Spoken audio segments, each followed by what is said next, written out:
Evernight goddess stands higher than the cosmos and more eternal than eternity. The mother of concealment, the empress of misfortune and horror, mistress of repose and silence.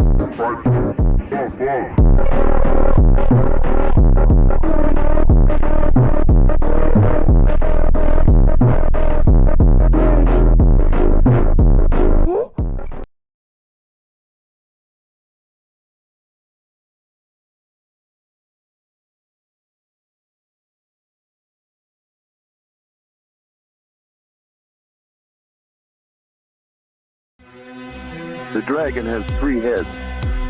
One to be a murderer who will unleash death. One to be a monarch whose crown will weigh heavy. And one to be mad whose ideas will change history.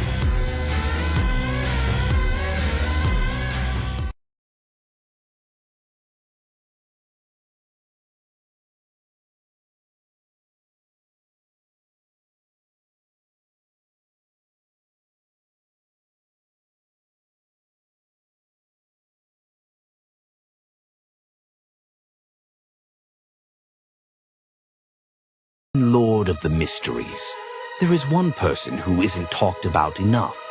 The first from the modern era out of the Saphira Castle.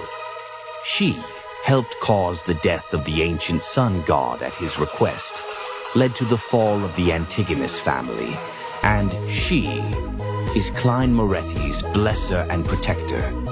Praise the mother of concealment, praise the empress of misfortune and horror, praise the lady of repose and silence, the Evernight goddess, the goddess of misfortune. I am the veil that separates dreams from reality, the shadow that lingers when the world sleeps. In the quiet of the night, I whisper forgotten truths to those brave enough to listen.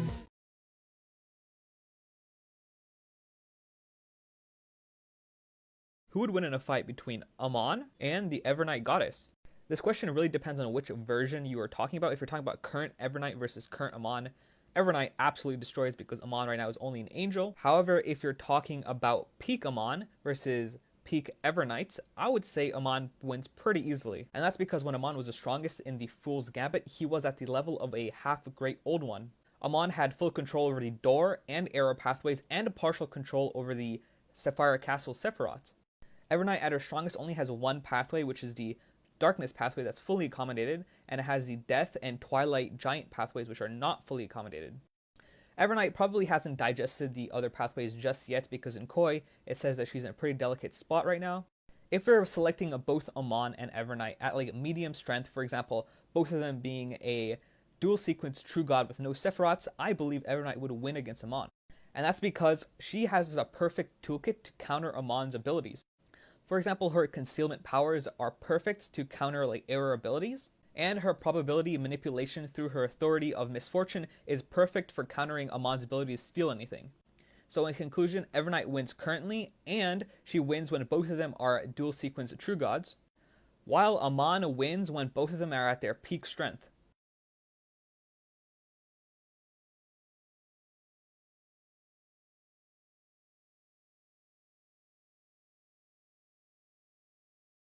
A 1,000-year-old plan of deception, one which led to the death and defeat of the Twilight Giant beneath a dim sky, a plan perpetrated by none other than the mistress of misfortune.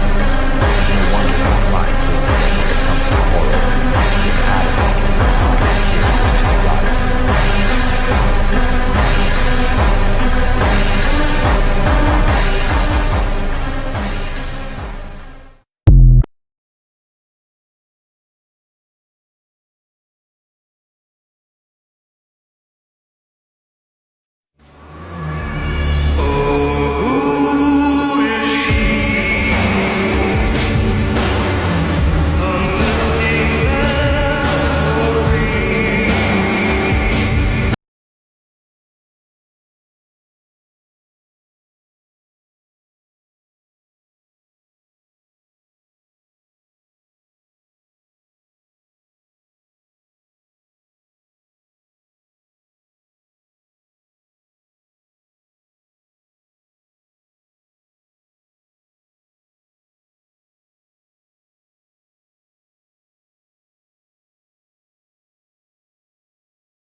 Amonizes, also known as the Evernight goddess, is often portrayed as a benevolent and compassionate deity. However, there is a dark side to her that the Evernight Church does not want you to see. Those who have stood up to her have mysteriously vanished, such as Mr. Dor Bethel Abraham and Antigonus. Many believe that their support of the Tudor Empire and their refusal to believe in the Orthodox deities led to their deaths. Others who have opposed Amonizes have been slaughtered outright. The Evernight nation was systematically wiped out by the Church of Evernight, and their leader, Mother of Sky, was captured and turned into a plaything of the goddess. Amonizes' cruel nature was first shown in the second epic when she massacred the ancient god Phlegreia and her kin for power. Amonizes' dark side is also evident in her actions during the third epic Cataclysm era. She led the kings of angels in a betrayal of the ancient sun god, unleashing devastation on the eastern continent. Her divine power can still be found in the forsaken land of the gods, a testament to the havoc she has wrought. Amonizes is not the benevolent and compassionate deity that she is often portrayed as. She is a cruel and power-hungry goddess who is willing to do whatever it takes to achieve her goals. Those who oppose her should beware, for she will stop at nothing to crush her enemies.